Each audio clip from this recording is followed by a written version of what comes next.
This is going to be a tough video due to the fact that most of the gangs existed between 1850 and 1890, and there weren't a lot of pictures and very little video, if any. In this edition of Bloodletters and Badmen, I'm going to focus on the more popular gangs. Many of these gangs, especially the Italian gangs, were forerunners of the Prohibition outfits and the American Mafia.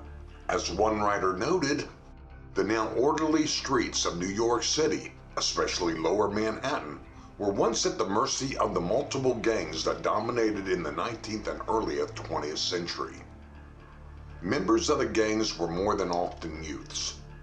These were influenced and used by politicians of New York at the time.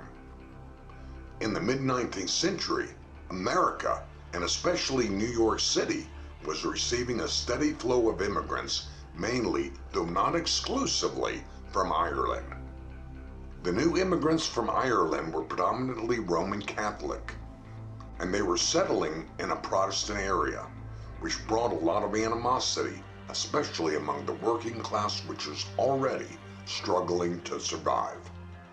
As a gang made up of Irish immigrants, the Dead Rabbits, headed by John Morrissey, like other Irish immigrants in the Five Points, supported and were supported by the political machine of Tammany Hall. A democratic political organization, the corrupt Tammany Hall catered to the immigrant vote by standing up for their rights and defending them against a nativist feeling at the time. It should be noted that their aim was not to give the new immigrants a voice, but for themselves to remain in power. History.com writes, according to legend, one of the most feared Dead Rabbits was Hellcat Maggie, a woman who reportedly filed her teeth down to points and wore brass fingernails in the battle. Most of the Dead Rabbits were into petty crime, but their real infamy was their street battle with other gangs, especially the Bowery Boys.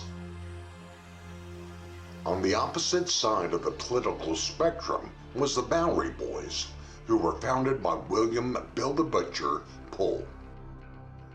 Their goals were extremely evil and based on the false pretense that they were natives.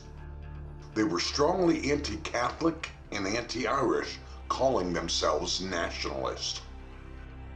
Unlike some of their counterparts, like the Dead Rabbits and other gangs, most of the Bowery Boys dressed in elegant clothing and held legitimate employment as printers, mechanics, butchers, and other apprentice tradesmen.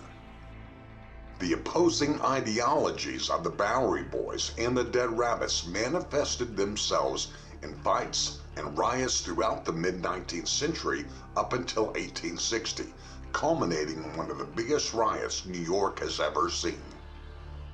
On the night of July 4th, 1857, tensions between the Bowery Boys and the Dead Rabbits culminated in a bang, starting a 2-day-long riot that would captivate the city.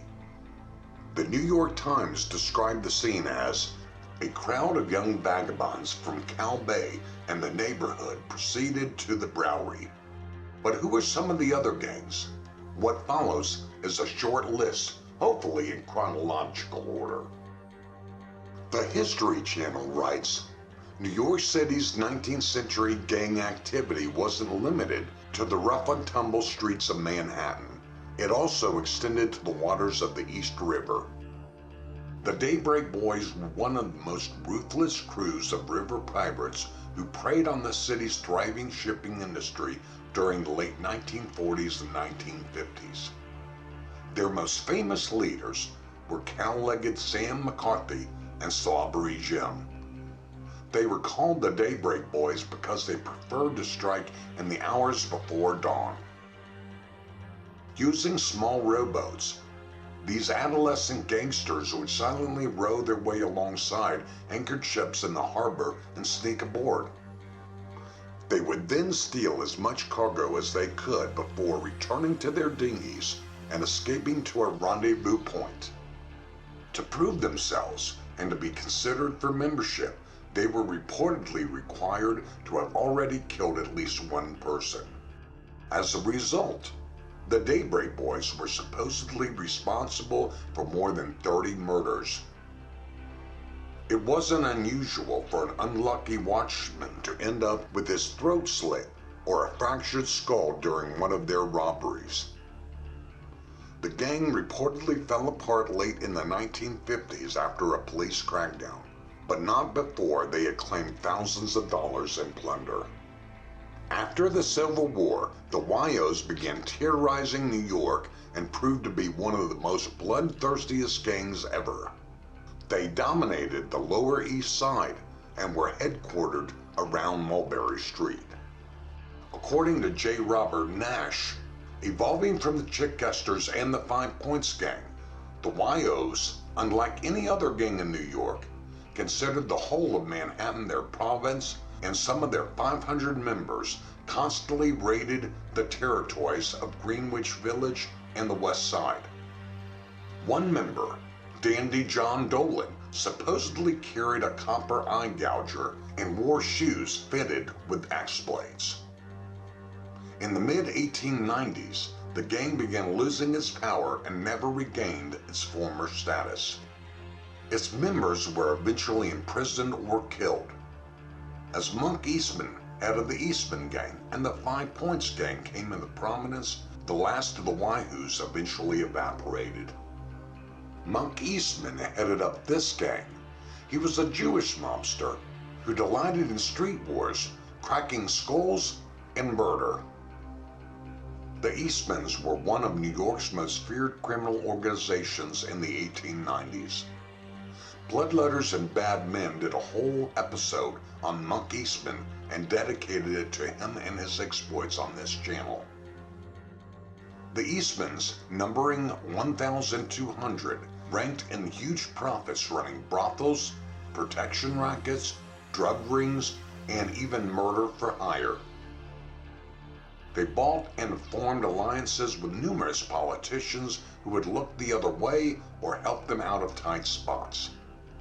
Monk Eastman had a hands-on approach, and this hands-on approach finally came to an end in 1904 when he was arrested and jailed for a simple street mugging.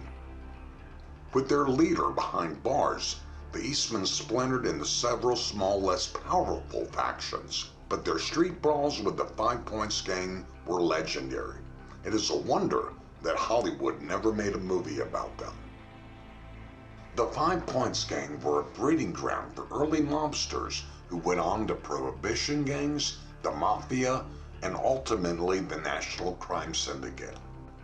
Men like Johnny Torrio, Al Capone, Frankie Yale, and Lucky Luciano, to name a few.